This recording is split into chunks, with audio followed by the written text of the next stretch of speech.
All right, so our next speaker was on the list. She's the head PEO of USSOCOM Science Technology, but also, little known fact, she's also a second-degree black belt in Taekwondo. Don't mess with her. Miss Lisa Sanders, she would take you out. How many people in here know that U.S. Special Operations Command actually can buy things? Raise your hand. Okay, so not everybody. That's less. One thing you'll have learned today is that U.S. Special Operations Command can buy things. So that's a good thing to know. How many of you in here are what you would consider an entrepreneur, startup, tech discovery element? Raise your hand. Okay. How many in here have done business with the government before? Okay. Much higher number than I thought would be. All right. So with that, I have one of the best jobs in the Department of Defense, although I do have to say I really enjoyed hearing Brett's talk because I have lived that journey. I've got a really unusual career. Yep, it is moving through here. So we may be moving back and forth here. We'll go from there. All right, I'm going to go back here for a second. So is there an up button?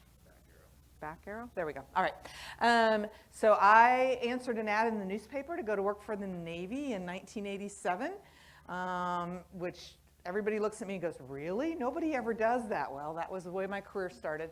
And then I switched back and forth between engineering and program management a couple of times. Never worn a uniform.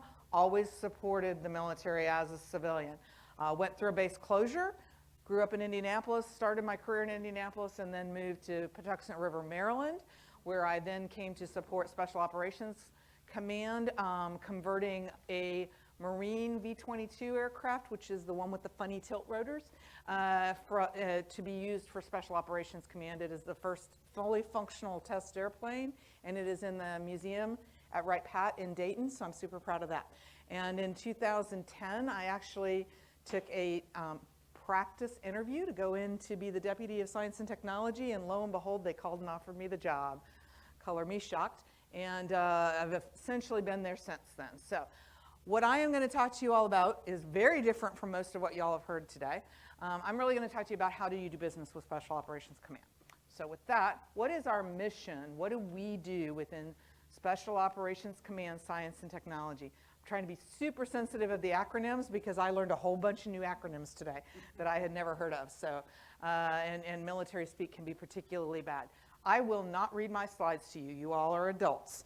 The thing to be aware of is that our portfolio is everything in the discovery and development domain to support anything that Special Operations Forces would need to achieve their objectives. All right?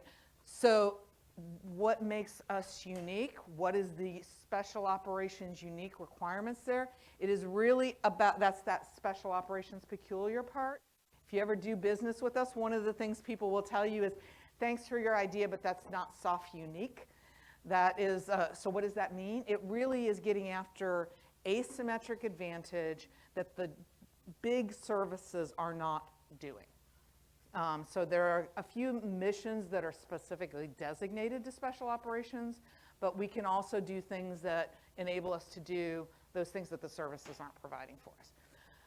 Big changes, the asymmetric advantage, and then across the full realm of and spectrum of conflict. Yes, welcome to Florida. It's afternoon and it's raining. So most people, when they think of Special Operations Command, think of ODARC 30. They think of kicking bad guys, jumping out of airplanes, all of that thing. We do much more than that, and especially in the world as it is today, as we're in a post-war on terror. Doesn't mean that terrorism doesn't exist, and Special Operations still has the mission for counterterrorism, but we are also going back to the long-standing role of developing partners to prevent, preclude, and predict major conflict, to deter, delay major conflict. Those are all things that Special Operations Forces is uniquely able to do by, with, and through our partners. All right, so way too much talking, more action, right? So what does that look like? That's a lot of generalized language. Okay, great, this is motherhood apple pie. Are you really going to get to the meat? This is my meat, and I am going to start with the center. There's lots, and by the way, all of this material is going to be available to you. Part of the reason that this material is here is so that when you go back and go, okay, what were those areas, or where does that go? You'll have that. The last thing on here is a set of websites and email addresses so that you can have them. So I start this section of the brief, and several people have said their briefings are an hour long normally. I can do this slide in 30 minutes or 3 minutes. So you're getting the 3-minute version. Actually, this will probably be the 6-minute version. The 3-minute part is in the middle. What does Special Operations Science and Technology care about? It is the center circle. If you start with the presumption that everything Special Operations does is centered around the operator, which is the first Special Operations truth, is that humans are more important than hardware, you start with that. So the first thing that we focus on, and these are called capability focus areas, an acronym that doesn't matter, is biotechnologies and human performance. So what do I need to give the operator in order for them to do their job? They may need medical care. We do a lot of austere combat casualty care. Things like freeze-dried plasma. Historically in the past, our troops, because they go out separate and way far away from a lot of people, there were times that you could or could not take a person on a mission if they had the wrong blood type, because we transfuse blood across the team. So if you had an operator that didn't have a matched blood type, they might not go on a mission. Now we have developed a plasma that is freeze-dried that you can add water to, and so we're able to take those operators, giving us greater capability to do our mission. So there's everything from that through how do I get them prepared and not get injured beforehand? How do I get the right mix of nutrition? How do I get the right mix of physical training?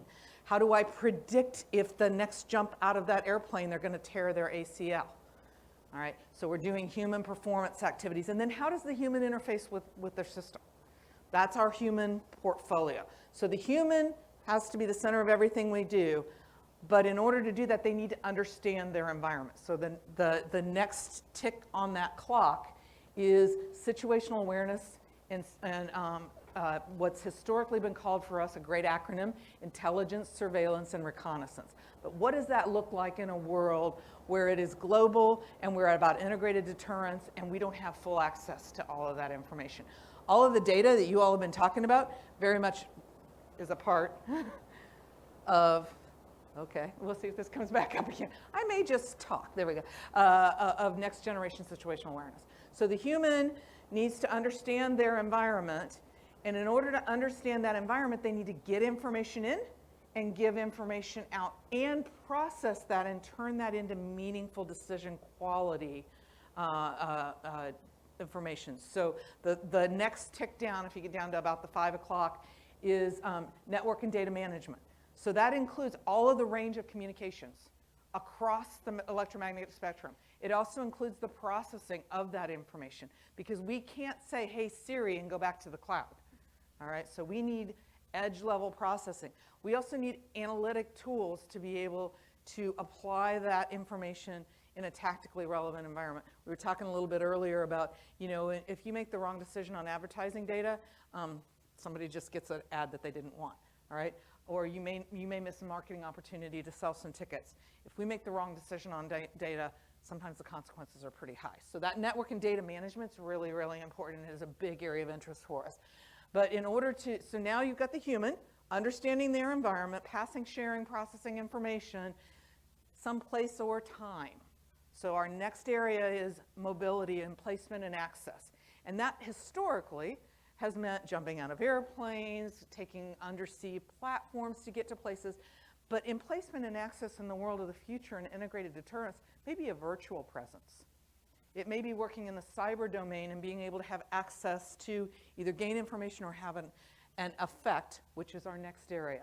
Because we need to, again, reiterate, the human understands their environment, shares information and processes information someplace, somewhere, in order to have an effect.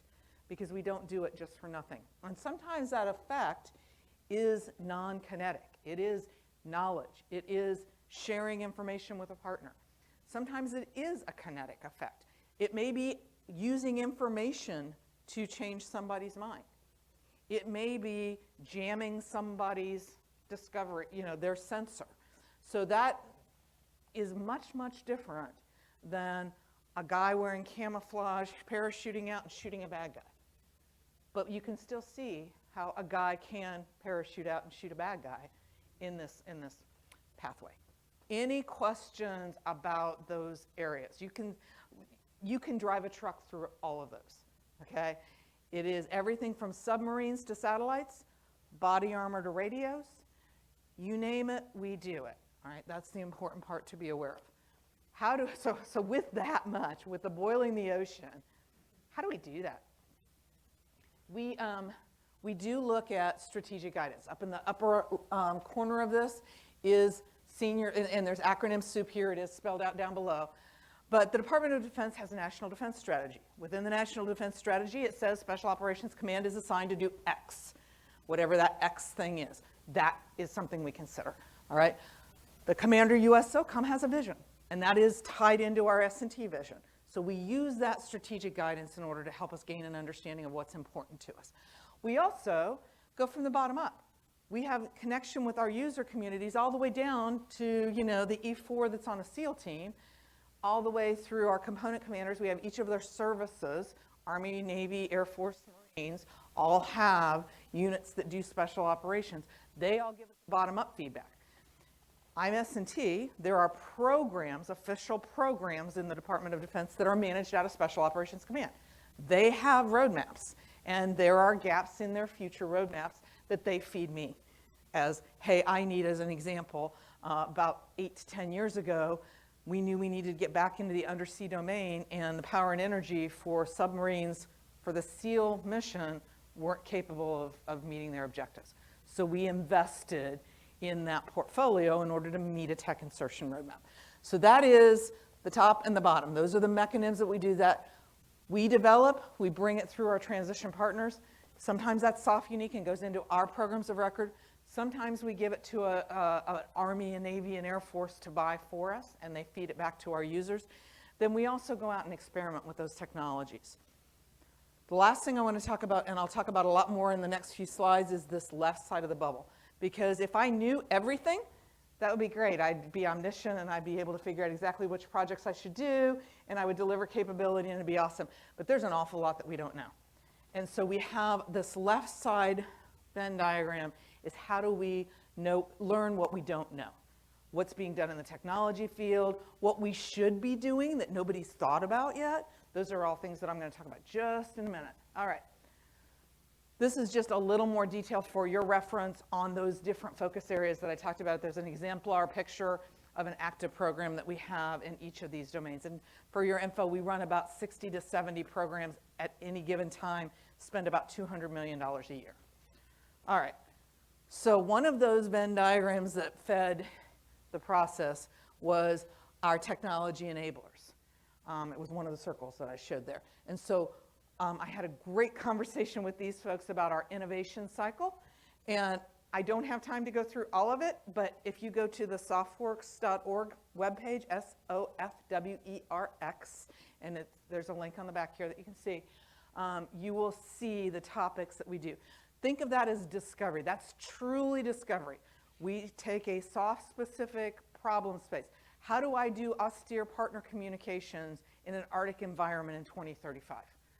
And we did that in partnership with Norway. So you ask a very general question, you get a bunch of people that don't normally do business with us in a room, along with a bunch of our users, and you brainstorm. And you come out of there with concepts. Then you take a few of those concepts and you say, okay, let's say that I'm trying to do, how do I do warfare in a littoral, which is near the coastline? You're at sea, but you're near the coastline. Environment when I don't have access to it.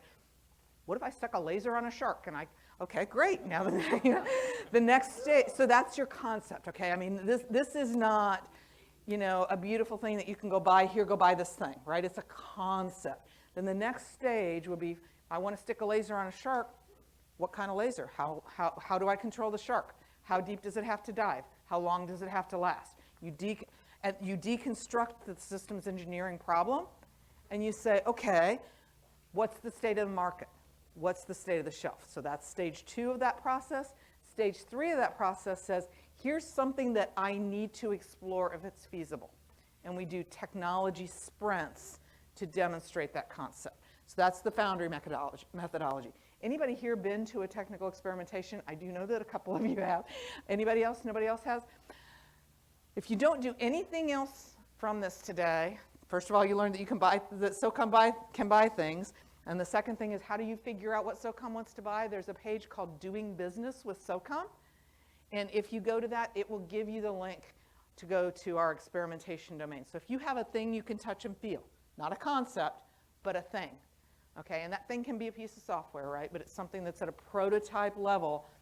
We bring it into the hands of the operator in a relevant operational environment. So this isn't sitting in a lab.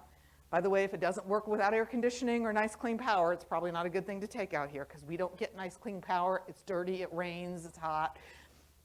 But we'll give you feedback on how your product might meet special operations needs. So there are users, there are program managers at that experimentation event. We do at least 3 a year.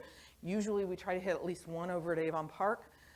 We did one, for instance, with our biomedical portfolio at the Camels Lab downtown, so medical simulation, which was a really good project that we did with them. So technical experimentation helps us to understand what the state of the shelf is. JC got it unlocked for me. All right, so, and then the last thing that we had on there was our strategic engagement, which is our work with academics, with universities, with government laboratories. We do work with the big brains at Department of Energy and the Department of Defense laboratories, et cetera.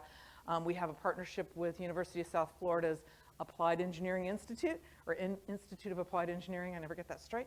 I already mentioned Norway, but we have representatives from Canada, UK, Australia, Sweden, and New Zealand, as well as Norway, sitting in our spaces. So lots of international partnerships. All right.